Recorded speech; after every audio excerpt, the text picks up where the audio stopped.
ताज बेगम वो भी मुस्लिम थी और सब छोड़ करके व्रज में रहने लगी थी।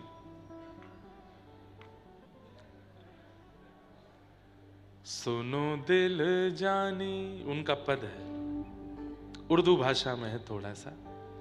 सुनो दिल जानी मेरे दिल की कहानी, तेरे हाथ हूँ बिकानी बदनाम भी सहूंगी। हूँ तो मुसलमानी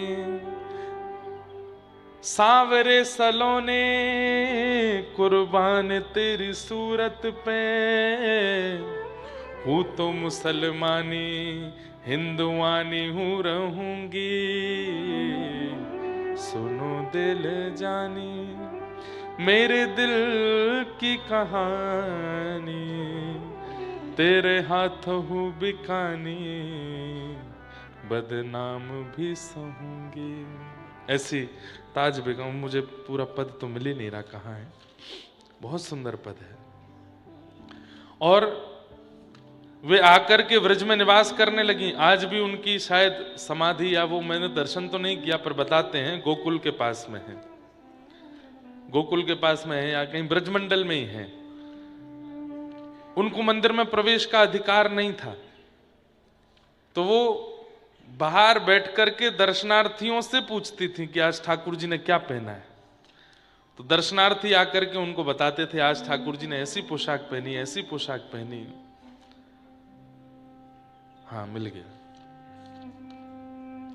हमारे पूज्य नाना जी कहते थे कि अगर कथा में अचानक से किसी भक्त की याद आ जाए तो समझो वो भक्त अपनी दिव्य चेतना से कथा में आए हैं। और मैं पद तो ढूंढता हूं, कई बार नहीं मिलते, पर नहीं मिलते तो मुझे लगता है कि वो आचार्य चरण आए पर जल्दी में थे इसलिए निकल गए। पर उनका पद मिल जाता है तो लगता है वो बैठे हैं। तो अभी ताज बेगम बैठी हैं यहाँ पे, सुन रही हैं कथा। सुनो दिल जानी मेरे दिल की कहानी, तेरे हाथ हूँ बिकानी बदनाम भी सहूंगी। देव पूजा ठानी मैं नवाज हूँ भुलानी, तज कलमा कुरान तेरे गुणन गहूंगी। सांवले सलोने सरताज सिर कूले सोहे, तेरे नेह दाग में निदाग ही रहूंगी। सुनो दिल जानी मेरे दिल की कहानी, तेरे हाथ हूँ बिकानी बदनाम भी सहूंगी। नंद के कुमार कुर्बान तेरी सूरत पे, नंद के कुमार कुर्बान तेरी सूरत पे, हूँ तो मुगलानी हिंदुआनी हूँ रहूंगी। सुनो दिल जानी मेरे दिल की कहानी, तेरे हाथों हूँ बिकानी बदनाम ही रहूंगी। और बुर्का उतार पहन घाघरा घुमावदार, बुर्का उतार पहन घाघरा घुमावदार, फरिया को फार शीश चुनरी चढ़ाऊंगी। कहत सहजादी ठाकुर कभी सौ पैज कर, वृंदावन छोड़ अब कितहू न जाऊंगी। सुनो दिल जानी मेरे दिल की कहानी, तेरे हाथों हूँ बिकानी बदनाम भी सहूंगी। और किसी ने कहा कि भाई तू एक तो मुसलमान नहीं है, ताज बेगम अकबर की पत्नी थी, ठाकुर जी की छवि देख करके इतनी मोहित हो गई, ना कभी कथा सुनी, ना किसी आचार्य का संग किया, ना किसी सत्संग में गई, ना कभी नाम जप किया, केवल अकबर के साथ व्रज में, अकबर तो राजा है, आया व्रज घूमने के लिए, साथ में आई थी, तो केवल श्रीनाथ जी का दर्शन कर लिया खिड़की में से, बस वही छवि देख करके ऐसा ज्वर चढ़ा कि वापस आगरा जाकर के खूब चिकित्सक आए लेकिन बुखार नहीं उतरा। तब अकबर ने कहा कि कैसे आप ठीक होगी? बोले कि मुझे व्रज छोड़ दीजिए, बस मुझसे और कुछ होगा नहीं, मुझे उनको देखते रहना है बस, और मेरे से कुछ बनेगा नहीं। कई बार बंधुओं, हम पूर्व जन्म में भक्त होते हैं पर तब हमसे कुछ अपराध बन जाता है जिसके कारण अगले जन्म में हम ऐसे किसी योनि में या किसी परिवार में पहुंच जाते हैं जहां दूर दूर तक भगवत सत्संग चर्चा आदि नहीं, लेकिन फिर भी पूर्व जन्म का हमारा जो भक्ति भजन भाव था उसके कारण कभी कभी संचित रूप से हमें ठाकुर जी दिख जाते हैं, मिल जाते हैं और हम भजन में प्रवृत्त हो जाते हैं। कई लोग हिंदू हैं, कई लोग सनातनी हैं, कंठी माला पहनते हैं, घर में पूजा सेवा करते हैं, पर फिर भी इतना प्रेम नहीं कर पाते ठाकुर जी से। केवल और केवल नियम पूर्ति में ही उनका ध्यान ज्यादा रहता है, बाकी ठाकुर जी के प्रति इतना समर्पित नहीं हो पाते। पर कई लोग, अगर वर्षा हो रही है आकाश में और हिरण्यकश्यप तिरछी नजर से देख ले तो इंद्र की मजाल नहीं कि एक बूंद भी गिरा दे ऊपर से। इतना शासन हिरण्यकश्यप का। उस कुल में जन्मे श्री प्रहलाद जी महाराज, कैसे भक्त हो गए ठाकुर जी के। खूब मारने का प्रयास कर लिया, कुचलने का प्रयास कर लिया, अग्नि में जलाने का प्रयास कर लिया, पानी में डुबाने का प्रयास कर लिया, सब प्रयास कर लिए, लेकिन भजन गया नहीं चित्त से। वो 5 वर्ष की अवस्था में नृसिंह को प्रकट कर दिया। ये एक जन्म का तो नहीं हो सकता। बहुत कम उम्र में, देखो युवाओं, कई वृद्ध लोग कहेंगे कि युवाओं की इतनी प्रशंसा क्यों होती है, वो भक्ति कथा आदि सुनने लगते हैं तो उनकी इतनी प्रशंसा क्यों होती है? क्यों? क्योंकि वो बहुत कम उम्र में इतना भजन भाव कथा आदि सब श्रवण कर रहे हैं। अब बोलना तो नहीं चाहिए, परसों एक लाली आई, मिली हमको बाहर, बोली महाराज जी मेरे बोर्ड के एग्जाम में फिर भी भाग के आई हूं कथा सुनने के लिए। मैंने कि लाली तेरे घर वाले पकड़ लेंगे, मैं फेल है गई तो। नहीं नहीं महाराज जी, एक पेपर में अगर री एग्जाम भी देना पड़े तो दे दूंगी, लेकिन एक बार कथा सुनना तो है। आप नैमिषारण्य आए हैं, मेरा घर यहाँ से दूर तो बहुत है, पर एग्जाम है, मैं दे लूंगी जाके, पर मुझे था एक बार कथा सुनूं, दर्शन कर लूं। और इतनी उत्सुक, चलते चलते गिर गई थी। तो युवाओं को ऐसे में देखता हूं ना, तो मैं रुकता नहीं, मैं मिलता नहीं ज्यादा, क्योंकि मुझे वो अच्छा नहीं लगता कि मैं अपनी ज्यादा फोटो खिंचाऊं, पुजवाऊं खुद को। अब भाई मैं बिचौलिया हूं, आपको उनसे संबंध करावे आया हूं, मुंह से संबंध मत बनाइयो। बिचौलिया तो अच्छे परिवारों को मिलाता है। आप सुदृढ़ परिवार हो, ठाकुर जी सुदृढ़ वर हैं आपके लिए, मेरा काम मिलाना है। तो पर बिचौलिया ही छोरा के काजे छोरी देखे गए हो, खुद ही ब्याह करे आए हो, तो कैसो बिचौलिया? हम तो बिचौलिया, इसलिए हम जल्दी जल्दी पहुंच जाते हैं कमरा में, चुपचाप बैठ जाते हैं भीतर। ठाकुर जी के संग लो ना सेल्फी। सूरदास जी ने किसी के संग सेल्फी नहीं ली, ठाकुर जी के संग सेल्फी है उनकी। मीराबाई की ठाकुर जी के संग सेल्फी है, करमेती बाई, जना बाई और ये ताज बेगम, इनके कहीं भी चित्र देखोगे, सोशल मीडिया पे भी निकालोगे तो इनके संग ठाकुर जी का चित्र होगा। इसका मतलब क्या है? ठाकुर जी के संग चित्र है इनका। हमारे संग चित्र लेके क्या होगा? कुछ नहीं। ठाकुर जी के संग चित्र आवे आपका, और आप ना खींचो, ऐसे कर्म कर जाओ कि पूरी दुनिया आपको ठाकुर जी के नाम से ही जाने। आज किसी लाली का नाम, किसी बालिका का नाम, किसी स्त्री का नाम मीरा होता है, तो मीरा वो नाम बताती मेरा नाम मीरा, उसका चिंतन ही नहीं होता, तुरंत गोपाल की मीरा का स्मरण हो जाता है। कोई अपना नाम भगवत संबंधी बताता है, ठाकुर जी की याद आती है। तो किसी ने कहा, अरे ताज, एक तो तू मुसलमान नहीं, ऊपर से बादशाह की बेगम, और यहां आकर के हमारे ठाकुर जी पर डोरो डाल रही है। तो अपनी अंतिम पंक्ति में कहती है, बंदी बनूंगी राधा महारानी जू की, तू किनी बहाए नाम गोपिका कहूंगी मैं। सब ब्रज में ताज बेगम को गोपिका बोलते थे, उसका नाम ही निकनेम पड़ गया था ब्रज में, गोपिका। सब गोपिका कह के बुलाते। तो मंदिर के बाहर बैठ जाती, अंदर जाने को उनको अनुमति नहीं थी। तो आने वाले दर्शनार्थियों से पूछती, आज ठाकुर जी ने क्या पहना है, कैसा सिर पे मुकुट है, कैसे कानों में कुंडल है, सब बताते।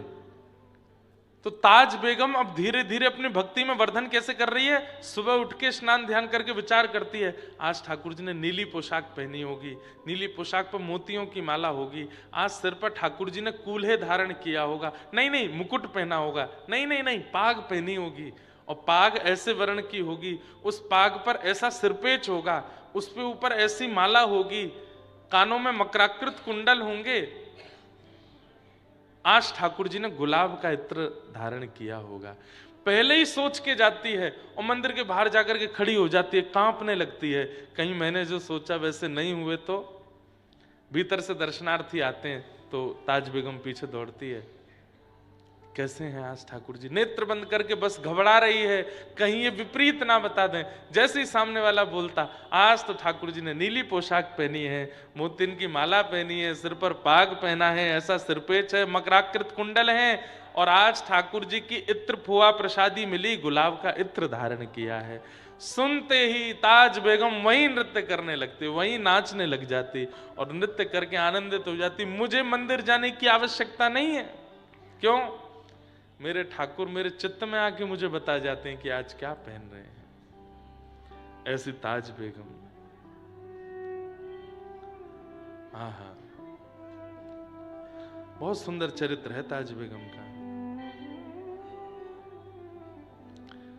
इनका एक और छंद बहुत सुंदर है, छैल जो छबीला संग सब रंग में रंगीला बड़ा, चित्त का अड़ीला कहू देव तो सोन्यारो है, माल गले सोहे नाक मोती सेत सोहे, कान कुंडल मन मोहे लाल मुकुट सिर धारो है, दुष्ट जन मारो सब संत को उबारो ताज, चित्त में निहारे प्राण प्रीति करन वारो है, नंद जू को प्यारो जिन कंस को पछाड़ो, वृंदावन वारो कृष्ण साहब हमारो है, वृंदावन वारो कृष्ण साहब हमारो है।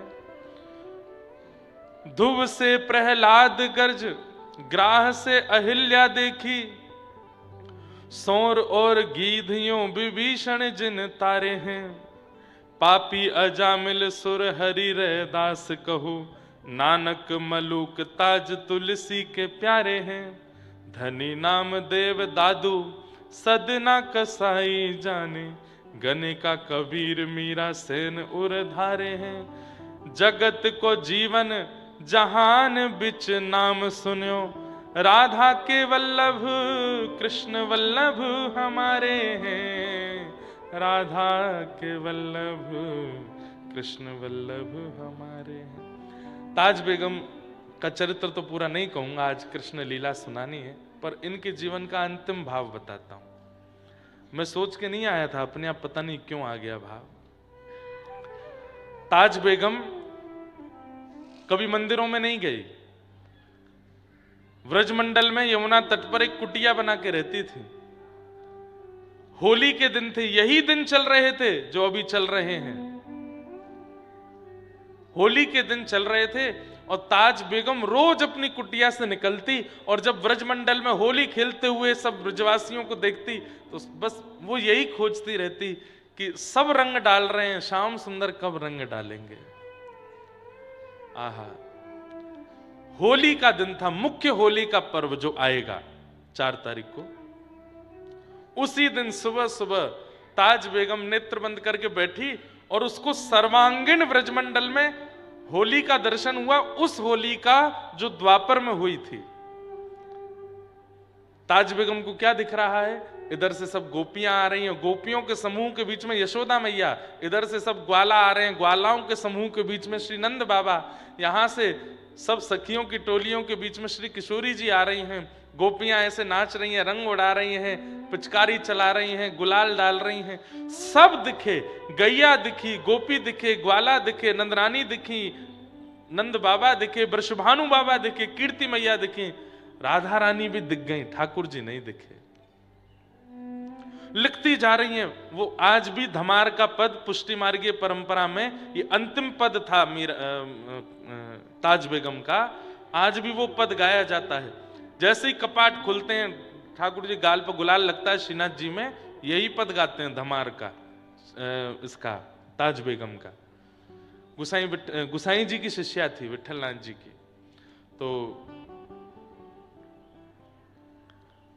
लिखती गई, ठाकुर जी नहीं दिखे। इतने में ही क्या देखती है कि एक अद्भुत समूह सखाओं का आ रहा है और व्याकुल हो रही है ताज बेगम। अपना संपूर्ण जीवन ब्रजमंडल में निकाल दिया, ठाकुर जी का कभी अनुभव नहीं हुआ। तभी क्या देखती है, पीतांबरी पहने श्याम वर्ण के श्री ठाकुर जी, उनके चरण दिखाई दिए, उनके घुटने दिखाई दिए, उनका कटी भाग दिखाई दिया। कटी में क्या देखती है कि फेंटा में गुलाल बांध रखा है, पिचकारी डाल रखी है। थोड़ी ऊपर आई तो यहाँ उदर दिखा, वक्ष दिखा, ग्रीवा दिखी, और जैसे ही ठोड़ी पर पहुंची तुरंत ताज बेगम के प्राण चले गए, मुख नहीं देख पाए, वहीं प्राण चले गए। तो ताज, अब पद लिखने वाले जो होते हैं वो अंतिम कड़ी में अपना नाम जरूर लिखते हैं। कई लिखते हैं, कई नहीं भी लिखते, और कईयों की एक छाप होती है। जैसे हम कोई पद रचना करते हैं तो हम छाप गिरधर की देते हैं, अपने ठाकुर जी की छाप। अंतिम पंक्ति में गिरधर नाम आएगा। एकमात्र राधा रमणम हरे हरे है, उसमें इंद्रेश नाम है। वो नाम भी पूज्य मलुक पीठ वाले महाराज जी ने लिखा, हमने नहीं लिखा। वो अंतिम पंक्ति जो है वो उनकी रचना है, बाकी पूरा पद हमने लिखा। जब महाराज जी को दिखाया, महाराज जी ये पद राधा रमन जी को अर्पित कर रहे हैं, तो महाराज जी बोले हम कुछ लिख दें। मैंने लिखो।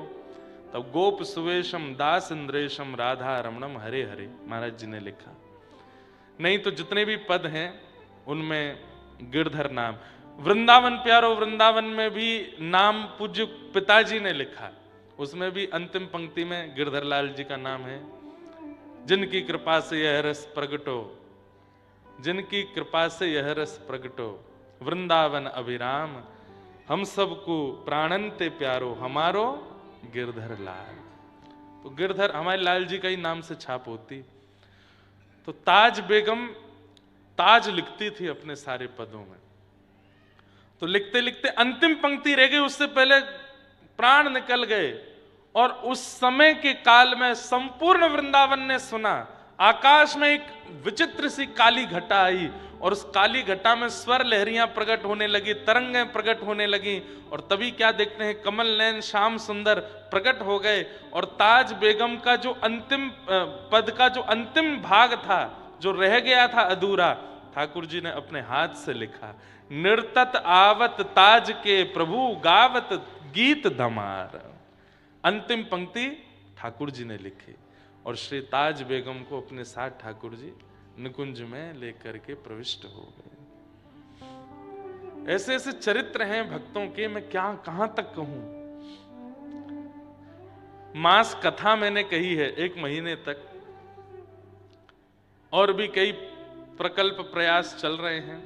एक बार मन है कि केवल कभी ठाकुर जी अनुग्रह करेंगे, साल में 2 साल में एक स्थान पर बैठ करके कम से कम 108 दिन तक 108 भक्तों के चरित्र सुनाने, और वो चरित्र ऐसे हों जिनको सुनकर के व्यक्ति का। और एक बात आपको स्पष्ट बता दूं, ठाकुर जी की लीला सुन के इतना परिवर्तन चित्त में नहीं होता, भक्त चरित्र सुन के हो जाता है।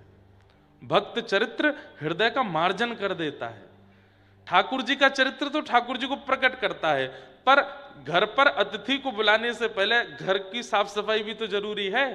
तो घर की साफ सफाई तो भक्त चरित्र करते हैं। हृदय की जो मार्जन स्थिति है उसको हृदय के उपस्थित स्थान कहाँ ठाकुर जी बैठेंगे, कहाँ पाएंगे, कहाँ डोलेंगे, हृदय की इतनी स्थिति तो भक्त चरित्र ही करते हैं। इसलिए भक्तमाल जी श्री नाभा गोस्वामी जी ने प्रकट की। कल श्री नाभा गोस्वामी जी के पूज्य गुरुदेव अग्रदास जी महाराज की प्रादुर्भाव दिवस था कल। हमने कल तो स्मरण नहीं किया, आज उनको प्रणाम करते हैं। दास को एक बार अवसर मिला था पूज्य पिछले साल श्री अग्रदास जी महाराज के पावन स्थान रेवासा में कथा सुनाने का, तो बड़ी कृपा है। पता नहीं किस संदर्भ में हमने ये पूरा विषय आपको सुना दिया। हाँ, महाराज जी बोल रहे थे ना कि हमने कभी फुलेरा दौज नहीं छोड़ी। कल यहाँ आए तो ब्याहुला का पद चल रहा था, तो वो बात से कनेक्ट किया था कि ताज बेगम को दर्शन नहीं मिलते थे, वो सोच के जाती थी और वैसे ही श्रृंगार ठाकुर जी करते थे। तो किन्हीं किन्हीं भक्तों के लिए ठाकुर जी ऐसी लीला प्रकट करते हैं, ठाकुर जी ऐसा अनुग्रह करते हैं। आइए हम आप सब लोग अब कथा क्रम में प्रवेश करें। नंदस्त्वात्मज उत्पन्ने जाताह्लादो महामनाः, आहूय विप्रान् वेदज्ञान स्नातः सुचिरलंकृतः, वाचयित्वा स्वस्तेनं जातकर्मात्मजस्य वै, कारयामास विधिवत् पितृदेवार्चनम तथा। ठाकुर जी का प्राकट्य हुआ, सब ब्रजवासी नाच रहे हैं, गा रहे हैं, उत्सव मना रहे हैं। क्या कह रहे हैं? धन्य घड़ी जब होए यशोदा मैया कह के बोले,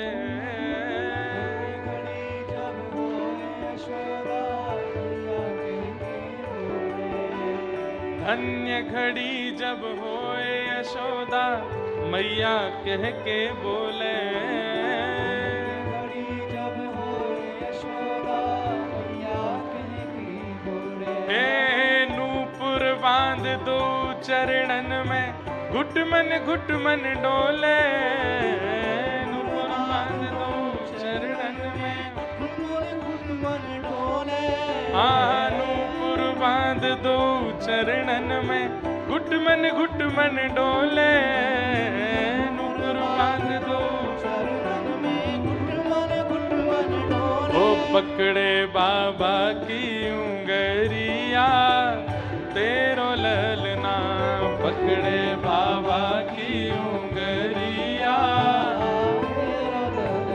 हाँ पकड़े बाबा की उंगरिया तेरो ललना, पकड़े बाबा की उंगरिया तेरो ललना। हे जुग जुग जीवेरी यशोदा मैया तेरो ललना, जुग जुग जीवेरी यशोदा मैया तेरो ललना।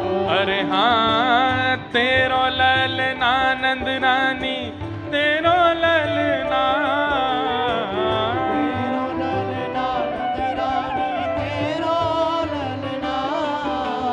तेरो ललना महारानी तेरो ललना, भुजा उठा के गाओ। हे जुग जुग जीवेरी यशोदा मैया तेरो ललना,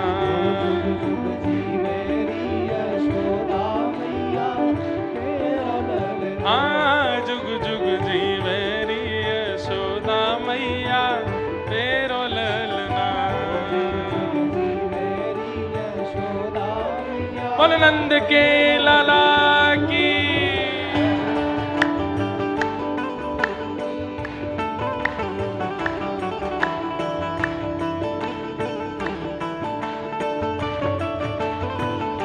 बधाई हो बधाई हो बधाई हो।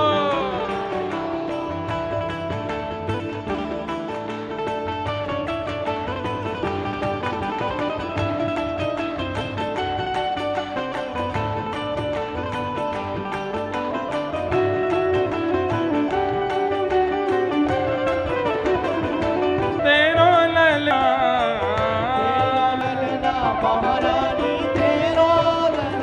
हे जुग जुग हाँ जुग जुग हो जुग जुग जीवेरी यशोदा मैया तेरो ललना।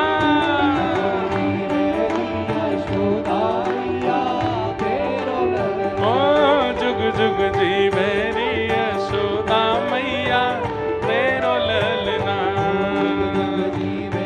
आनंद घर आनंद भयो, हे नंद घर आनंद भयो, ओ नंद घर आनंद भयो, हे जुग जुग जीवेरी यशोदा मैया तेरो ललना।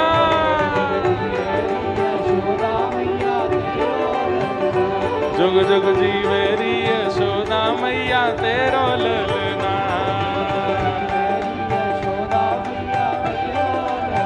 ओ जय राधे राधे श्री राधे राधे वृषभानु दुलारी श्री कृष्ण पियारी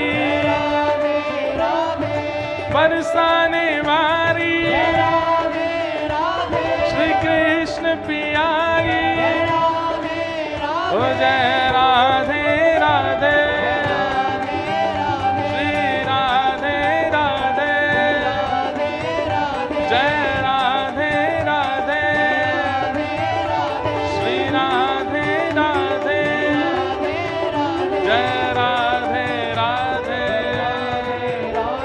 श्री राधे राधे जय राधे राधे श्री राधे राधे ओ जय राधे राधे गाइए जय राधे राधे श्री राधे राधे जय राधे राधे जय राधे राधे श्री राधे राधे जय राधे राधे श्री राधे राधे जय राधे राधे श्री राधे राधे जय राधे राधे श्री राधे राधे जय राधे राधे जय राधे राधे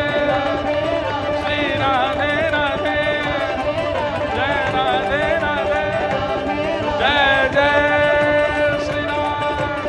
बधाई हो बधाई हो बधाई हो।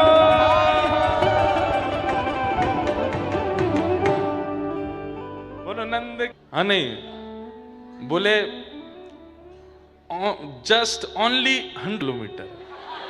मैंने कि भाई तुमने जस्ट और ओनली तो ऐसे लगाया कि जैसे बिल्कुल ये रहे बगल में 100 किलोमीटर बोल रहे हो। बोलो जस्ट 100 किलोमीटर। तो Ayodhya is just 200 kilometre 200 kilometre है। महंत जी भी आएंगे, हम निमंत्रण दे जा रहे हैं। हनुमान जी के बिना कैसे चले वो काम। और हमारे नंदू भैया भी आमे, सब आमे। अयोध्या जी में कथा है। श्री राघव जी की नगरी में जन्माष्टमी मनाएंगे। तो हर चौथे दिन कृष्ण जन्म मनता है कथा में। तो अवाद्यंत विचित्राणी वादित्राणी महोत्सवे, कैसा वर्णन किया है। श्री शुकाचार्य जी कह रहे हैं अवाद्यंत विचित्राणी। मैं कभी कभी इसका चिंतन करके मुझे बड़ा अच्छा लगता है। बोले ऐसा उत्सव मना रहे हैं ब्रजवासी कि वाद्य नहीं बजा रहे हैं, अवाद्य, जो बजने वाले यंत्र नहीं है उनको भी बजा रहे हैं। जैसे जब बच्चों में उत्साह प्रकट होता है स्कूल में, तो वो अपने पेन से ही अपने वो उसको बजाने लगते हैं, टेबल को बजाने लगते हैं, कभी अपने टिफिन को बजाने लगते हैं, कभी अपनी बोतलों को बजाते हैं।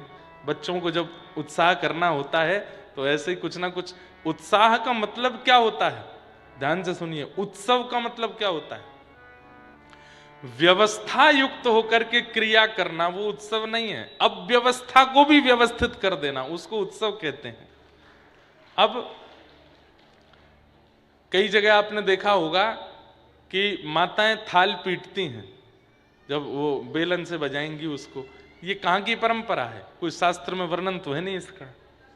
इसका वर्णन यही है, अवाद्यंत विचित्राणी, विचित्र वाद्य बजाए गए। जब ठाकुर जी का जन्म हुआ, अब माताएं बहनें सोची कहाँ ढोल नगाड़े वालों को बुलाने जाएंगे क्या?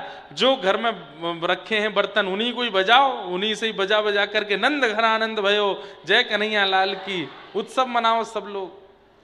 बालक अपना मुंह खोल करके अपने गाल बजा रहे हैं, विचित्र विचित्र आवाज मुख से निकाल रहे हैं, हाथ को शंख बना करके उससे विचित्र आवाज निकाल रहे हैं। कोई बहुत तगड़ा बिल्कुल लंबोदर दिख जाए तो ओ देख ढोल आयो, यही बजाओ। उसी के पेट पर ही कुछ बजा रहे हैं, नंद घर आनंद भयो, जय कन्हैया लाल की, यशोदा के लाला भयो। कोई बिना बाल वारे आए गए तो उनके सिर पर चढ़ के उसके सिर पर ही तबला बजा रहे हैं। और कभी किसी के संग ऐसा कर भी रहे हैं तो उसको बुरा भी नहीं लग रहा है, वो भी नाच रहा है, आनंद घर आनंद भयो, जय कन्हैया। ऐसे उत्सव मनना है व्यवस्थित। किसी को ये नहीं पता कि हमने भोजन किया कि नहीं, हमने पानी पिया कि नहीं, हम सोए कि नहीं, बस उत्सव चलता ही जा रहा है, चलता ही जा रहा है। और 6 महीने तक चलता रहा। हमारे पुष्टि मार्गियों की माने तो पुष्टि मार्गी तो कहते हैं 1 साल तक चलता रहा। क्यों? पुष्टि मार्गी परंपरा में आज भी ठाकुर जी की छठी उत्सव, आप लोग कहीं भी जाएंगे, रामनवमी के 6 दिन बाद छठी उत्सव राम जी का होता है। राधाष्टमी के 6 दिन बाद राधा जी की, किशोरी जी की छठी मनाई जाती है। पर हमारे पुष्टि मार्गीय कई परंपराओं में ठाकुर जी की छठी जन्माष्टमी से 1 दिन पहले होती है। मतलब भादों की सप्तमी को ठाकुर जी की छठी उत्सव, अगले दिन जन्माष्टमी। आप कहोगे ये कैसे? तो कहते हैं यशोदा मैया 1 साल तक भूल गई लाला की छठी पूजनो। तब कोई ने आए के कही, बोले मैया कल लाला की जन्माष्टमी है, 1 वर्ष को है जाएगो। तब एक बूढ़ी मैया ने कही, अरे मैया तू तो ऐसी भूल गई लाला की छठी नहीं पूजी अभी तक। मतलब साल भर ऐसे निकला जैसे 2-4 दिन हो। तब यशोदा मैया ने ठाकुर जी 1 वर्ष के भय वासे 1 दिन पहले छठी पूजी। इसलिए कई परंपराओं में आज भी सप्तमी को छठी पूजते हैं, अष्टमी को जन्माष्टमी मनाते हैं। अद्भुत है। आनंद के क्षण ऐसे होते हैं कि उसमें समय कब व्यतीत होता है पता नहीं चलता। एक होती है सुख की घड़ी, एक होती है प्रसन्नता की घड़ी, और एक होती है आनंद की घड़ी। सुख की घड़ी में थोड़ा पता चलता है समय का, प्रसन्नता की घड़ी में भी थोड़ा बहुत अनुभव होता है, पर आनंद की घड़ी में बिल्कुल पता नहीं चलता। आज 5वां दिन है कथा का। हम लोग कल ही तो आए थे, और कई जगह ऐसा होता है वहां 5 दिन भी लगते कब हो 7 दिन पूरे, कब जाएं यहां से, ऐसा भी अनुभव होता है। हमको कथा में तो ऐसा कहीं भी अनुभव होता नहीं है। वैसे कई जगह आयोजक ही बड़े खतरनाक मिल जाते हैं, उनसे बच के भागने का मन करता है, कैसे भी जाएं यहां से। अब तो भगवत कृपा से सब भाव वाले ही मिलते हैं हमको, कथा कराने वाले। किसी समय में ऐसे ऐसे कथा कराने वाले भी मिले हैं कि बस राघव जी जैसी स्थिति हमारी हुई, राम जी जैसी, कि तुम्हारे वस्त्र आदि हमने नहीं रखे हैं, ये हमारी बहुत बड़ी कृपा है, दक्षिणा की उम्मीद मत करो, चलो जाओ। कई बार ऐसी कथाओं का भी हमने अनुभव किया है। 7वें दिन कथा मंच पर आए तो देखे यजमान जी है ही नहीं, फरार हो गए परिवार सहित। पंडाल वाले, बिजली वाले, भोजन वाले सब खड़े थे लाइन से, बोला हमारा पेमेंट दे के जाओ। मैंने हमारा ही नहीं मिला। ऐसे ऐसे भी मिले। कहेंगे तो खाएंगे, हम कहेंगे तो पिएंगे। तब फिर मन होता है कब पूरी करें, यहां से जाएं हम आगे। बीच में एक काल ऐसा आया था कथाओं के बीच में, बड़ा डर लगता था चित्त में, भाई कैसे कैसे आयोजक होते हैं। पर भगवत कृपा से, लाल जी की कृपा से अब बढ़िया मिल जाते हैं, कोई ऐसी दिक्कत देते नहीं। लेकिन सहना सबको पड़ता है जीवन में। सहते शब्द के 2 अर्थ होते हैं। संस्कृत में सहते शब्द के 2 अर्थ होते हैं। एक अर्थ होता है सहना और एक अर्थ होता है जीतना। महाराष्ट्र के संत श्री विनोबा भावे कहते हैं कि जो सहता है वही जीतता है। जिसने सहा होगा वही जीतेगा, जिसने सहा ना हो, परिस्थिति कभी ऐसी ना बनी हो सहने वाली, तो जीतना बहुत मुश्किल है। ठाकुर जी का प्रादुर्भाव हुआ और सब आनंद कर रहे थे। तभी कंसेन प्रहिता घोरा पूतना बाल घातिनी। आहा, जय हो महाराज जी, बड़ी कृपा। आज बड़ी कृपा है, व्यास गद्दी के पूज्य महाराज जी पधारे हैं। कल दर्शन करने के लिए हम गए थे और वहाँ महाराज जी के संग बैठ कर के खूब सुंदर चर्चाएं भी हुई। जय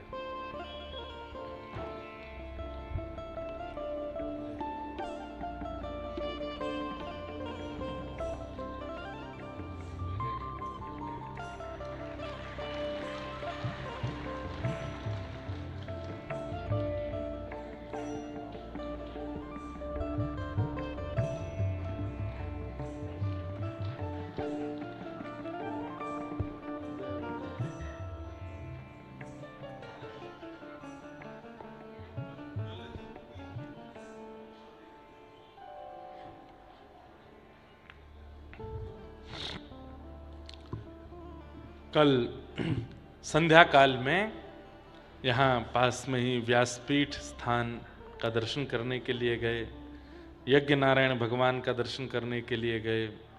वहीं से हम सबके मध्य में पूज्य श्री परम पूजनीय श्री अनिल कुमार शास्त्री जी महाराज पधारे हैं। आपको बारंबार प्रणाम, बारंबार वंदन। कल इतनी अद्भुत चर्चाएं महाराज जी के साथ नैमिषारण्य के विषय में हुई, हम तो वहाँ स्तब्ध होकर सुन रहे थे। केवल ऐसे ऐसे ऋषियों की वार्ता, ऐसी ऐसी नैमिषारण्य की अद्भुत महिमा जो शायद हमने कभी नहीं सुनी, ऐसी महाराज जी कल सुना रहे थे। और वहाँ यज्ञ नारायण भगवान का मधुर दर्शन करके इतने बड़े यज्ञ कुंड वेदियों का दर्शन भी हमने पहली बार किया। और कहते सौनकादि ऋषियों के द्वारा निर्मित यज्ञ वेदियां ही वहाँ व्यवस्थित। नैमिषारण्य वैसे है तो अद्भुत बंधुओं, अलौकिक है। आज के युग के लोग ज्यादा नैमिषारण्य जानते सब हैं, पर दर्शन के लिए और वैसे यहाँ कम लोग आ पाते हैं। उसमें हमें लगता है शायद धाम की ही इच्छा नहीं है इतनी ज्यादा कि भीड़ भाड़ बहुत ज्यादा हो यहाँ पे, क्योंकि जहाँ भी भीड़ पहुँचती है उसके बाद फिर उस स्थान की जो पुरातन स्थिति है वो कहीं ना कहीं नष्ट होती चली जाती है। परंतु नैमिषारण्य क्षेत्र में इतनी भीड़ ना होने का एक बहुत सुंदर कारण है कि यहाँ आज भी पुरातन स्थिति बनी हुई है। अब हनुमानगढ़ी के पूज्य हनुमान जी महाराज के आप दर्शन करो। मैं तो कितने लगभग 9 वर्ष पहले आया था नैमिषारण्य, 9-10 वर्ष हो गए। और तब भी बहुत कुछ नहीं था यहाँ पे। तब भी मुझे याद है कि वन्य प्रदेश जैसा ही था, ऊपर हनुमान जी महाराज विराजमान। ऐसे अद्भुत हनुमान जी के दर्शन हमने कहीं नहीं किए जैसे यहाँ है। ऐसे अद्भुत सरोवर का दर्शन, नदी का दर्शन, स्थानों का दर्शन अद्भुत है। और ये इसलिए बचा हुआ है क्योंकि बहुत संख्या में भीड़ भाड़ नहीं है यहाँ पे। तो कल व्यासपीठ के भी दर्शन हुए, पूज्य महाराज जी के सानिध्य में वहाँ बहुत देर चर्चा भी चलती रही। आज वहाँ के पूज्य महाराज जी पधारे हैं, आपका बहुत बहुत स्वागत, अभिनंदन, बारंबार प्रणाम। पूतना का आगमन हुआ और आचार्य चरण कहते हैं कि भक्ति मार्ग में सबसे पहली, अब देखो परीक्षाएं तो हर स्थिति में आती हैं, हर परिस्थिति में आती हैं, भक्ति मार्ग में भी परीक्षाएं होती हैं। ठाकुर जी के प्रकट होते ही 6 दिन के अंतराल में पूतना का आगमन हुआ। इसका मतलब क्या है? हम सब भक्ति मार्ग पर जब आते हैं, ठाकुर जी चित्त में आते हैं, तब भी पूतना आती है। पर पूतना का रूप क्या है? पूतना का स्वरूप क्या है? अपवित्रता। पूत यानी पवित्र, ना माने जो नहीं है। वो पूतना है। अपवित्र विचार, अपवित्र स्वभाव, अपवित्र क्रिया, ये सब भक्ति मार्ग में पूतना का स्वरूप है। माला जपते हैं, कथा सुनते हैं, परिक्रमा करते हैं, लेकिन एकांत में बैठ करके अपवित्र विचार आ रहा है चित्त में, तो इसका मतलब पूतना का आक्रमण हो रहा है। कथा सुनते हैं, सत्संग करते हैं, लेकिन उसके बाद भी ईर्ष्या चित्त से नहीं जा रही है, दूसरे के प्रति प्रतिस्पर्धा की भावना नहीं जा रही है, तो इसका मतलब पूतना का आक्रमण है आपके चित्त पर। बंधुओं, भक्ति मार्ग शुद्ध करता है अंतःकरण को। यदि उसके बाद भी वही धूमिलता बनी हुई है, तो रावण में और हम में अंतर क्या है? रोज अभिषेक करता है, रोज त्रिपुंड लगाता है, रोज शिव आराधन करता है, लेकिन उसके बाद भी चित्त पवित्र नहीं है, विचार पवित्र नहीं है, चरित्र पवित्र नहीं है। कल महाराज जी के पास बैठे थे तो महाराज जी ने एक ऋषि की चर्चा सुनाई। कौन से ऋषि थे महाराज जी? कुकुड, कुकुड द, अरे ट, कुकुट। ऐसी अद्भुत चर्चा महाराज जी बता रहे कि जब पुलस्त ऋषि के वंशधर रावण का राज्याभिषेक होना था, तो नैमिषारण्य से कुकुट ऋषि गए और उन्हीं को ही निवेदन किया गया कि आप ही इनके सिर पर मुकुट धारण करा के इनका राज्याभिषेक करो। तो कुकुट ऋषि कहते हैं कि इनका ही नहीं, यहां पर जितने पूर्व में जितने भी रावण हुए हैं, असंख्य रावणों को मैंने ही उनको यहां पर बिठा। रावण एक पदवी का नाम है, जो भी वहां बैठे उसका नाम रावण है।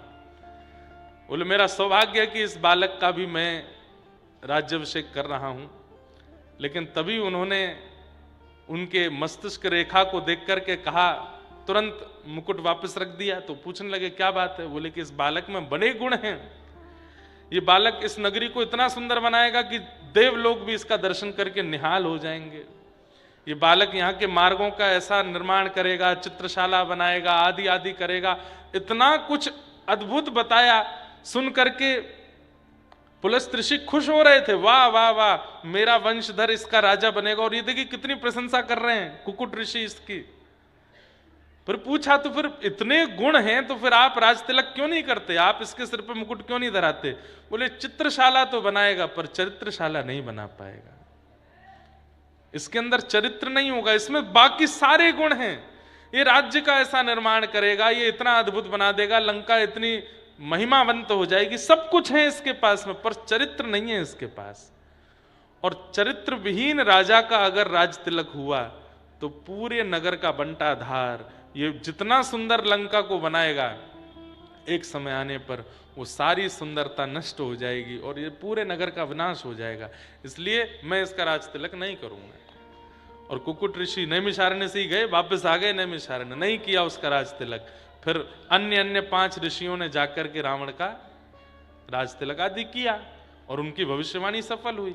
भले ही उसने लंका को अद्भुत बना दिया, लेकिन उस अद्भुत लंका को क्या स्थिति बनी? जला दिया, नष्ट कर दिया, धूमिल कर दिया। लंका का नाम सुनते ही राक्षसों की स्मृति आने लगी। वो ऋषि यहीं से गए थे वहां, कल महाराज जी बता रहे थे। तो त्रिपुंड लगाता था रोज, दिव्य दिव्य रचनाएं गा करके सुनाता था महादेव को, लेकिन चरित्र शुद्ध नहीं कर पाया। और मुझे कभी कभी ऐसा लगता है, मैं आपको अपने हृदय की बात कहूं, वास्तव में जो लोग कथा भी सुनते हैं, तिलक स्वरूप भी लगाते हैं, वैष्णव धर्म का पालन भी करते हैं, और कहीं ना कहीं विषय विषादों में भी पड़े रहते हैं, कहीं ना कहीं उस संसारी क्रियाकलापों में जिनकी रुचि रहती, दोनों तरफ पैर रख करके जो चलते हैं, उनका उद्धार नहीं हो पाता। ये दोनों तरफ पैर जो रख करके चलते हैं, उनका गिरना संभव है, निश्चित है। एक तरफा रहिए, इस तरफ यदि आए हैं तो पूरे पूरे इस तरफ आइए, भले धीरे धीरे आइए, धीरे धीरे वहां से सब छोड़ने का प्रयास कीजिए। छोड़ने का प्रयास मतलब घर परिवार नहीं, विषय, वहां धीरे धीरे छोड़ने का प्रयास कीजिए। अपने आचरण को शुद्ध करना, भोजन को शुद्ध करना, नियमों में शुद्धि लाना, उसको धीरे धीरे छोड़ करके पूरे पूरे इधर आने का प्रयास कीजिए। और यदि वही अच्छा लगता है तो फिर इस स्थान का त्याग कर दीजिए, तिलक विलक मत लगाइए, एकादशी एकादशी सब प्रणाम करिए सबको, या तो पूरे वहीं के रहो या पूरे यहीं के रहो। ये दोनों तरफ रहने का प्रयास यदि करोगे तो रावण ही है। वो शंकर आराधन भी करता है और चरित्र विहीन कर्म भी करता है। तो भक्ति मार्ग में जब विषय चित्त में आने लग जाए, वो पूतना है, उसको निकालो, उसको मत आने दो। और हम तो कहते हैं भजन करने का सबसे उत्तम समय कौन सा है? ब्रह्म मुहूर्त। भजन करने का सबसे उत्तम मुहूर्त कौन सा है? बोले रात्रि की बेला। भजन करने की सबसे उत्तम मुहूर्त कौन सा है? बोले सुबह सूर्योदय हो उसके बाद ना। जब विषय चित्त में आवे उसी समय भजन करने बैठ जाओ। अब हम बहुत सारी बातें तो मंच से नहीं बता सकते, पर जैसे पानी पूरी की इच्छा हो गई, जीभ में पानी आ रहा है, पानी पूरी खानी है, उसी समय आसन लगाओ, हाथ में लो माला, पूरा ठाकुर जी का स्मरण कर लग जाओ भजन में। बोले जीभ बहुत विचलित कर रही है, ठाकुर जी इसको संभालो। और जैसे नाम जप करोगे, जब इंद्रिय विषय युक्त हो उसी समय भजन करने लग जाएं, तो वो इंद्रिय विषय विमुक्त हो जाएगी। धीरे धीरे होगी पर हो जाएगी।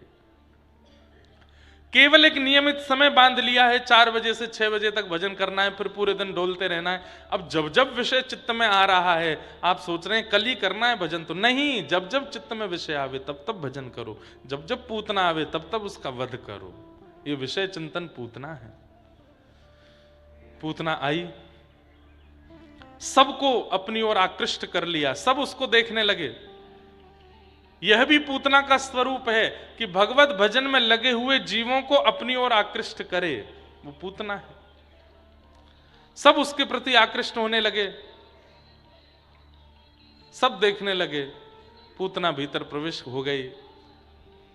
यशोदा मैया ने जैसे ही देखा, लाला को गोद में दे दिया। सुंदर है, स्वरूपमान है, खूब विस्तार से हमने कही है कई बार कथा। पर यहां पर एक प्रश्न मुझसे किसी ने किया था कि महाराज जी, बाहर के सब ब्रजवासी पूतना के रूप पर मोहित हो गए, ये बात समझ में आती है, पर यशोदा मैया, उन्होंने विचार क्यों नहीं किया, तुरंत लाला को गोद में क्यों दे दिया? बंधुओं, यशोदा मैया कौन है? आचार्य है। आज यशोदा मैया की कृपा है कि सब घर में लड्डू गोपाल विराजमान है। यदि वे नहीं चाहती तो उनको लाला कोई के घर में जातो?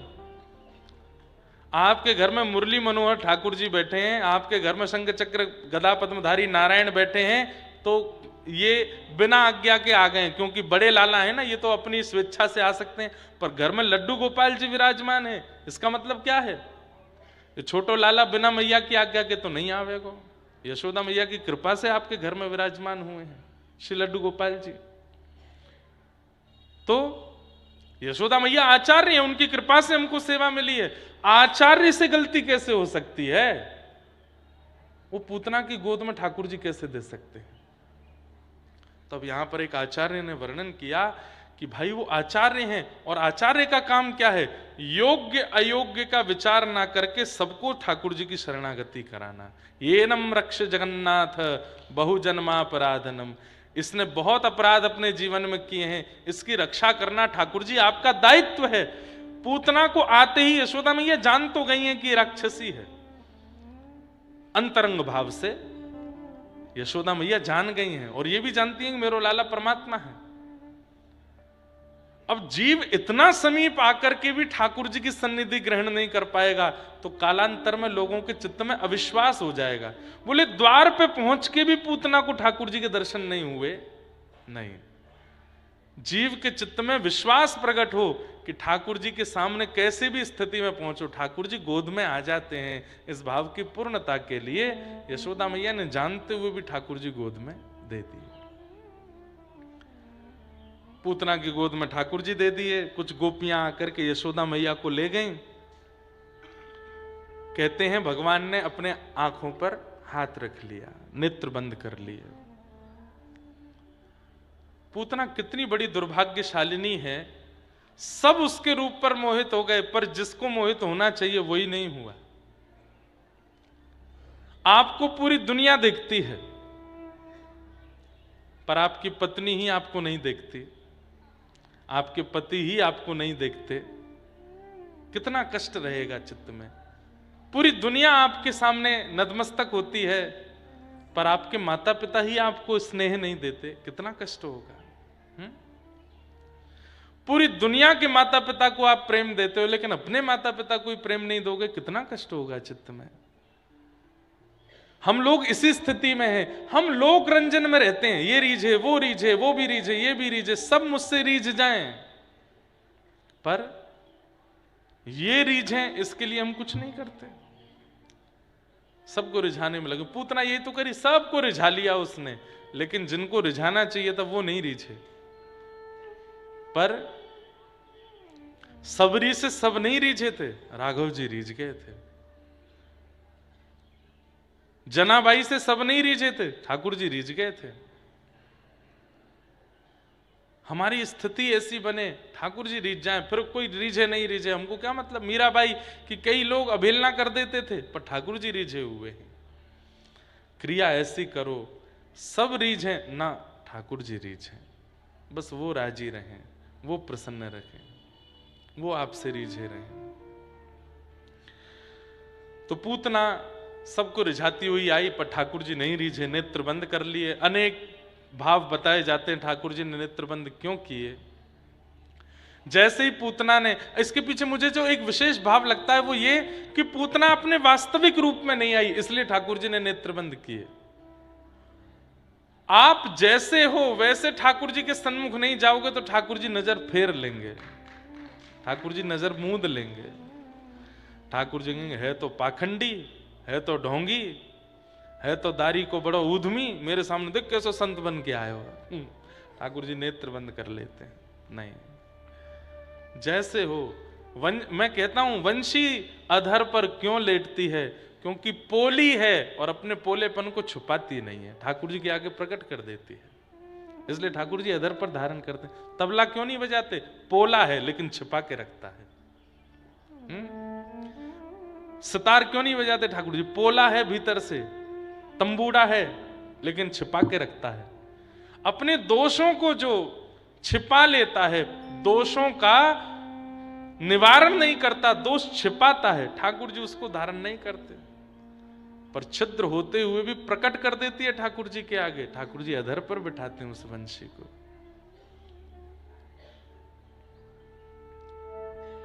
अच्छा हूं या बुरा हूं, जैसा भी हूं तुम्हारा, अच्छा हूं या बुरा हूं, जैसा भी हूं तुम्हारा, ठुकराओ ना मुझे अब चरणों में सर झुकाऊं,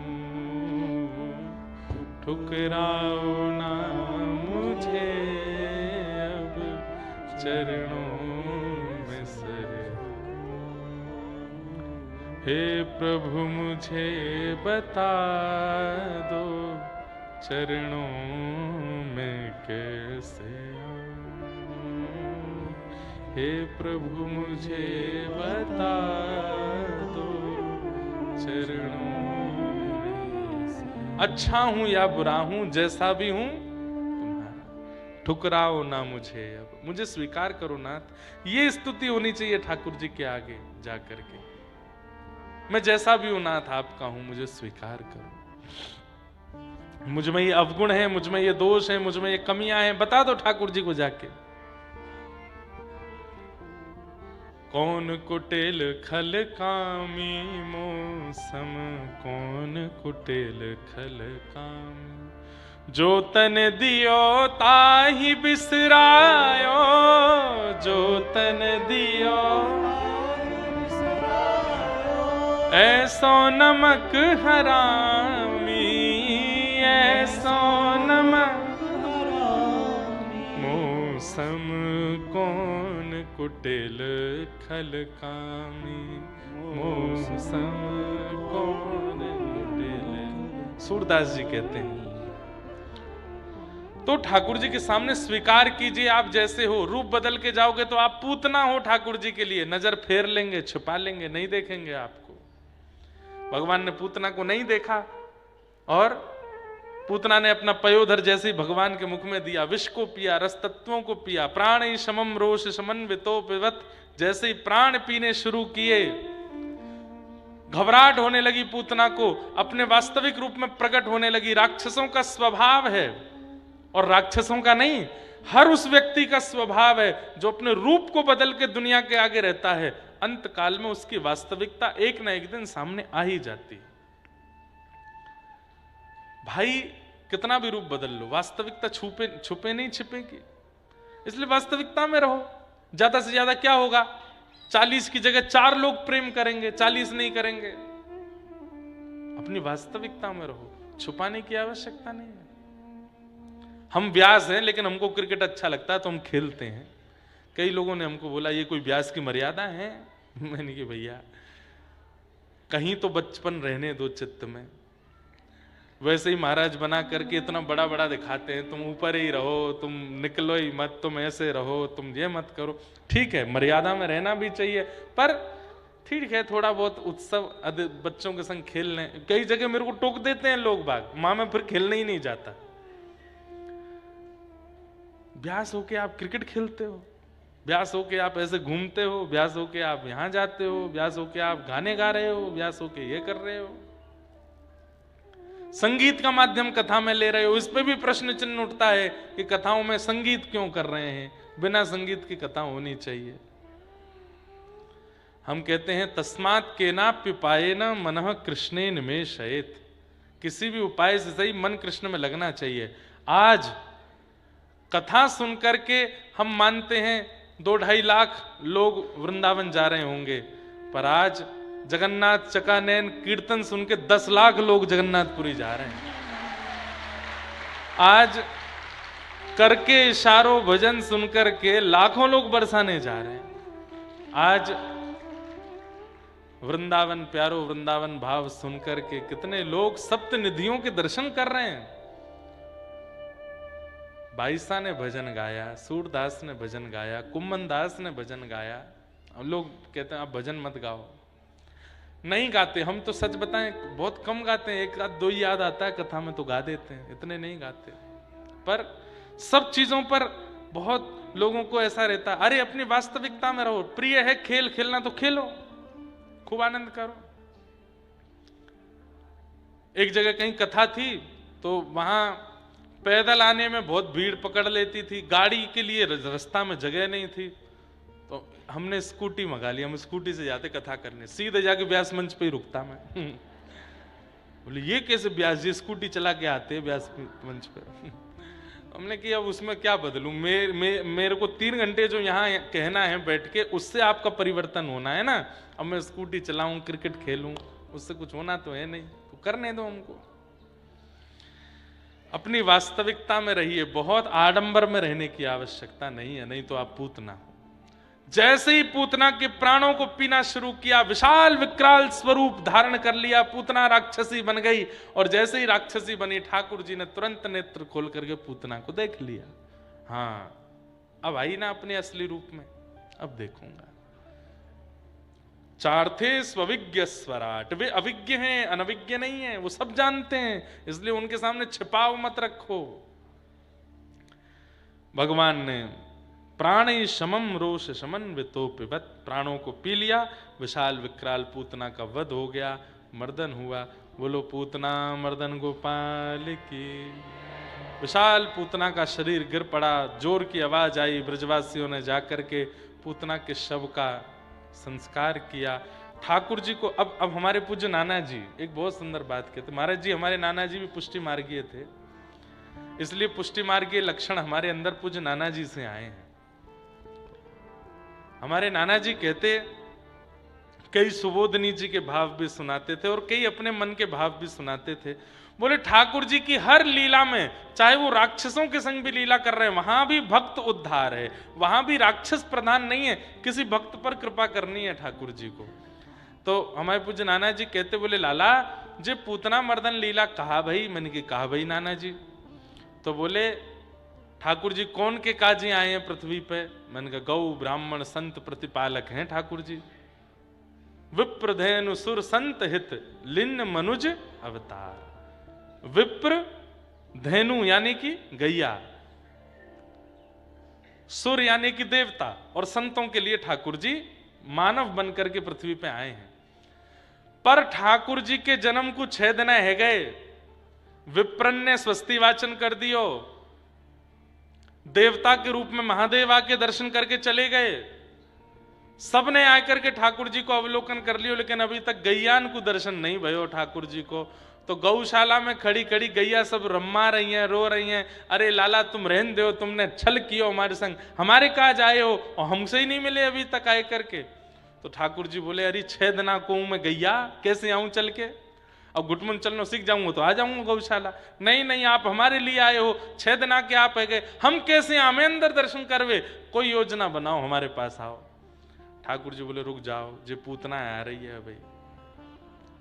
जैसी पूतना आई तो विशाल विकराल पूतना नंद भवन से जैसे ही बाहर निकली तो ठाकुर जी पयोधर पर बैठे हैं, और पयोधर पर बैठे भाई ठाकुर जी को लेके जैसे ही आकाश मार्ग की ओर लंबी चौड़ी हुई तो जितने लोगों को दर्शन नहीं हुआ सब ने ठाकुर जी को देख लिया, और गौशाला में खड़ी खड़ी गैयाओं ने भी ठाकुर जी का अवलोकन किया। पर इतने में भी गैयाओं का मन भरा नहीं, बोले इतनी दूर से दिख रहे हो, नेक्से से आप हो, कछु कृपा करो।